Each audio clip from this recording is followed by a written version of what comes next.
So it's been 3 years since I've owned my 2019 Mustang GT. I actually bought it in 2019, now it's 2022. So I'm gonna go ahead and give a 3-year ownership review of this beautiful 2019 Mustang GT.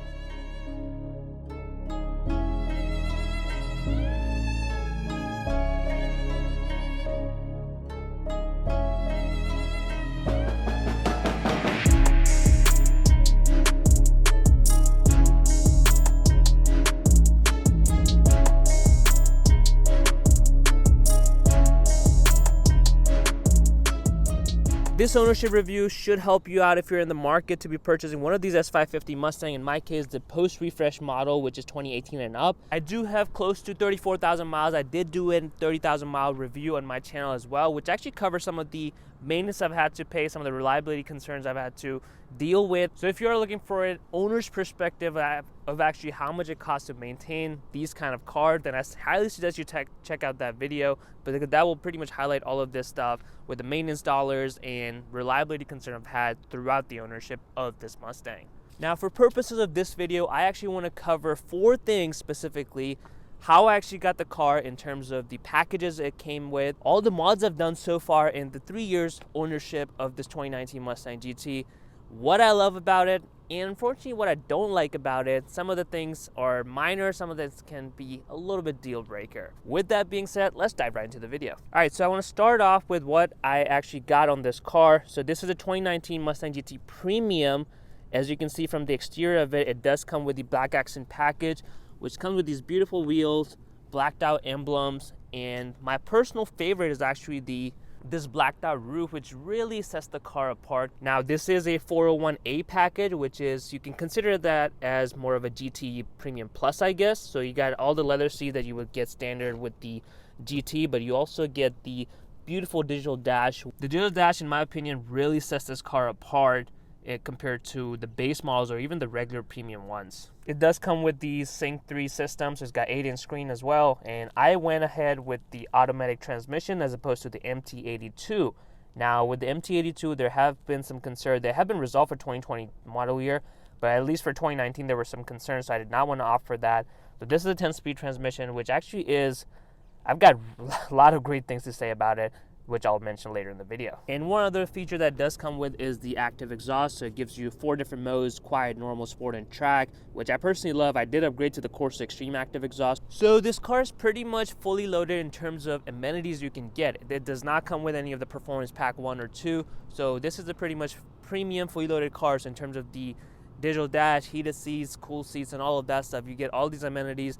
For me, it's more of a daily driver. I would probably take it to track once or twice in the drag strip, but I want to get all these creature comforts over performance because I know I'm not going to be living at the track.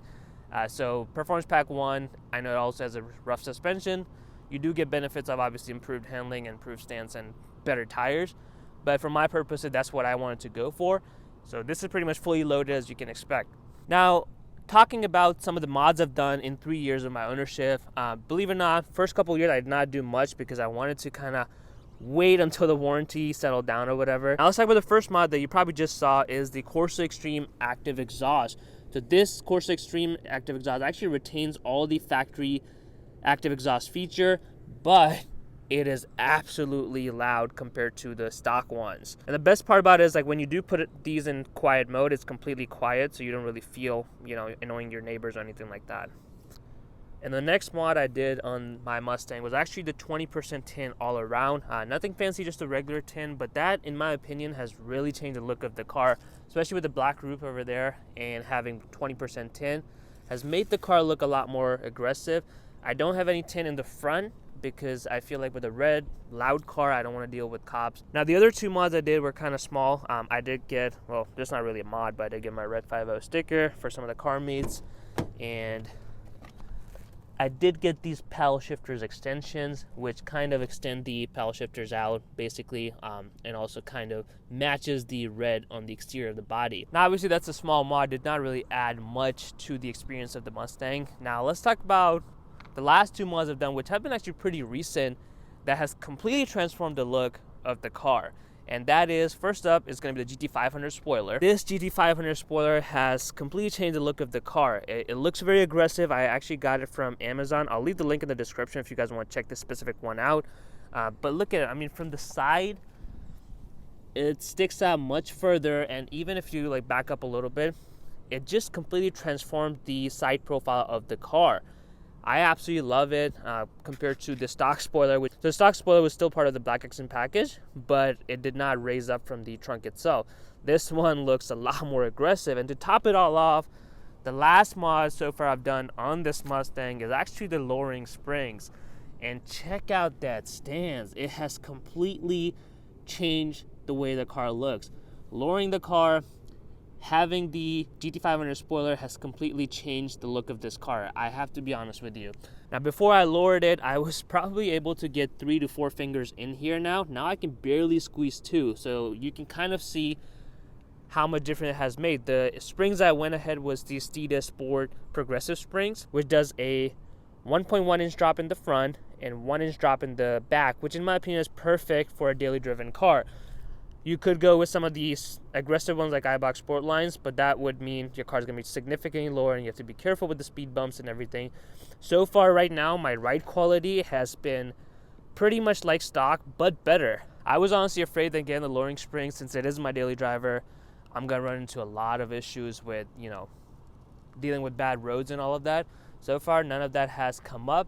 So I'm really impressed with these INSTA Sport Progressive Springs in terms of how they have really made the car handle a lot better, but at the same time, the ride quality hasn't suffered at all, which is a huge pro if you daily drive your Mustang. So that's pretty much it for the mods I've done so far in the 3 years I've owned this 2019 Mustang GT. There are a couple of things on my list that I'm still trying to figure out which route to go with, but that is going to be the wheels and tires, which in my opinion, having a lowered car with new wheels and tires is going to completely transform this build. All right, so now let's talk about what I love about this 2019 Mustang GT since the 3 years I have owned it. Now, the best part obviously is the 5.0 Coyote Gen 3 engine. Makes 460 horsepower, 420 foot-pound of torque. As of right now, the motor is stock, but I am going to be doing some bolt-ons very soon. Now, with the engine making so much power, you would expect the gas mileage and everything to suffer a lot, but that is not the case with this one. The Gen 3 Coyote paired with the 10-speed automatic transmission, believe it or not, gets me an average of about 21 miles per gallon, and that's split between city and highway, even with some of the rush hour traffic. Now, there have been times where I've taken this car on long road trips. I've driven pretty conservatively. Believe it or not, I've seen 29.4 miles per gallon on this car for about a 6-hour road trip, which is completely insane for a car making 460 horsepower with a big V8.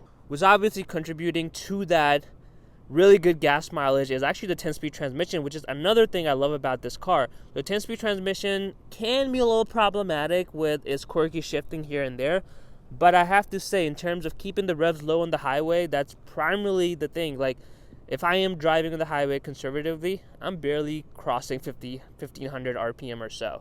But of course, we don't buy the Mustangs for the gas mileage, so the 10-speed transmission actually has really improved the performance over the previous generation of the Mustang. The gears are stacked so close together, it actually keeps the Gen 3 Coyote in the power band right after each shift, and the paddle shift response on these is actually pretty good. The best part about it is, like, if you put it in sport mode, the downshift on this 10-speed transmission is very quick. It's like lightning fast. Like, you step on the brakes, it will downshift for you. So if you're on a back road or something, just want to have fun, and you're just in sport mode, you're actually going to get a really good response, and you don't even have to shift it by yourself with the paddle shifters. Speaking about the paddle shifters, the response on these paddle shifters is actually really good, especially for a back road driving. If you do want to take control of the RPM, take control of the gear you're going to be in, the paddle shifter on these are not laggy. I've done a lot of reviews and tutorials on my channel, so if you do want to check them out, you can check them out there to really assess the paddle shifter response on this Mustang. But I have to say, I'm very impressed, and every time I'm on the back road I want to use paddle shifters, there has never been a time where I felt like I just kind of wish the response was a little bit more instant. Now, another thing that I love about this Mustang is, as I mentioned earlier, I do take road trips in this car. It is my daily driver. It's actually very comfortable, maybe because I don't have a performance pack, but it's actually very comfortable. The leather seats on these Mustang really hug you tight. It's very comfortable. Like, the material and everything is really good. And I honestly love taking this car on the road trip. Of course, the exhaust can get a little bit loud, but thankfully I have the quiet mode so I can tone it down if I wanted to. Taking this car on a road trip in terms of suspension and everything is very comfortable. I have no reservations picking this car up and going on a road trip. So that's why I absolutely love it, because I can daily drive it year round if I wanted to, as long as I'm careful, obviously, once it's raining and snowing. Taking on road trips, and this is pretty much a perfect all-around car that you can expect from a muscle car. Now, enough of the good stuff. There is some bad stuff with this Mustang, so I do want to kind of highlight those as well, because I want to be fully transparent, because these kind of videos really help if you are in the market to be buying one of these Mustangs, especially if you're buying a used one. You just want to look out for these things, and you just want to be, that's why I'm trying to do this owner review, to really help out people who are going to be in the market, they want to buy the Mustang, so they really know what they're getting into. And most of it is really fun, don't get me wrong, but I do want to highlight some of the bad stuff too that I've experienced so far. Now, this is going to sound like a broken record, but number one on my list is paint quality. The paint qualities on these Mustangs is actually pretty garbage. Admittedly, I'm not someone who's like waxing their car every month or something like that, so if you are very careful, you might get lucky, but the paint is so thin. I've said it over and over on my channel, but it chips so easily. One of these chips is right here, and the other big chip that really annoys me is right here. So those two paint chips, along with a bunch of small ones throughout the car, really kind of annoy me, because I do try to wash it pretty often. I haven't waxed it in a bit, but that's one of those things that you have to be really careful. Maybe get paint protection from as soon as you get it, especially if you're buying a new one. But if you are getting an old one, just know that there will be some kind of paint chips, rock chips throughout the car, unless the owner has really taken care of the car. The other thing on the exterior, which actually doesn't bother me that much, but when you're kind of paying $40,000 plus for a car like that, you would hope those things are not there. But that is the panel gaps on these Mustangs. The biggest one that annoys me on mine is actually the trunk one. So let me get it from this angle. You can see it's not really aligned. There's a huge gap. It sticks out much further. Same on the other side as well. You can see there's a huge gap here, and matter of fact, people have asked me if I have rear-ended this car or something because the trunk doesn't line up. Doesn't really bother me as much because I'm not really looking at, from a distance, you can't really tell. But it's one of those things, if you're going to spend that much money on a car, you shouldn't have to look for things like that. Now, one thing that recently started happening, which actually did not happen until I want to say a couple months ago or so, and that is the active exhaust. So I don't know if I can really blame Ford for it, because I do have an aftermarket exhaust which does use Ford's stock motors or the valve actuators. So I don't know who to blame for that, but there are times, so I have my car set to quiet start every time I start it up, just to kind of not wake up the neighbors. But every time I start in quiet mode, it's like a 50-50 shot. Sometimes the exhaust is gonna open up as if it was a normal start and just close back right away. Sometimes it starts in quiet mode perfectly fine. Here's an example for that.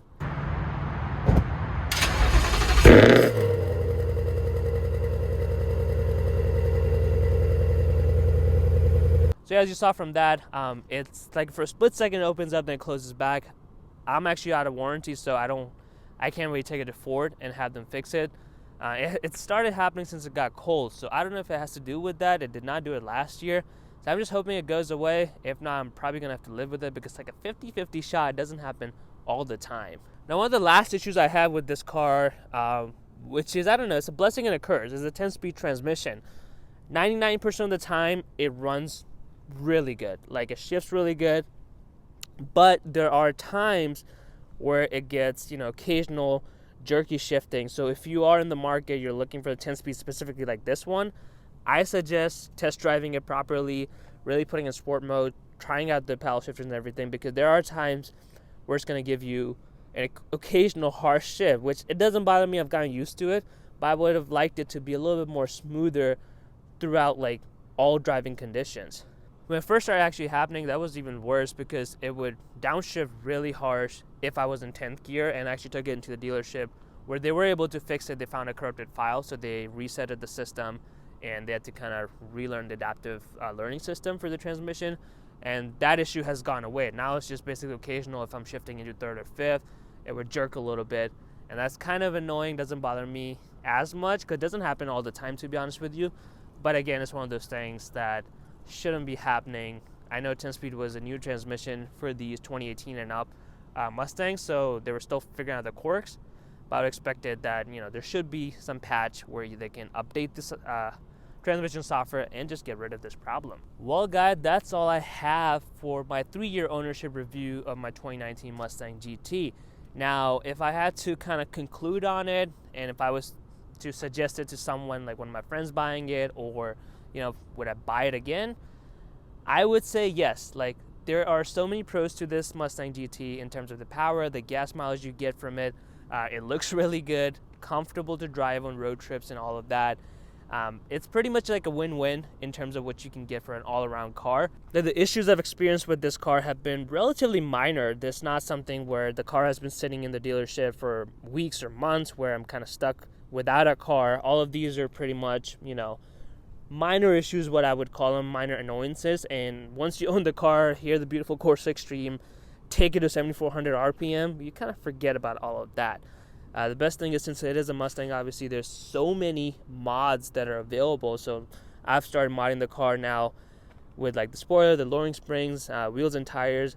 So the aftermarket support is huge on these cars. So if you don't want to look like every other Mustang, you can just pick something that's going to be unique to you and just really customize the Mustang, which I feel like Mustang has been about always. I hope you guys enjoyed this video. Comment below if you are in the market for the Mustang, and if you have any questions, or what Mustang you currently have and how many miles you've driven and how has it held up. As always, subscribe to Red 50 for more videos.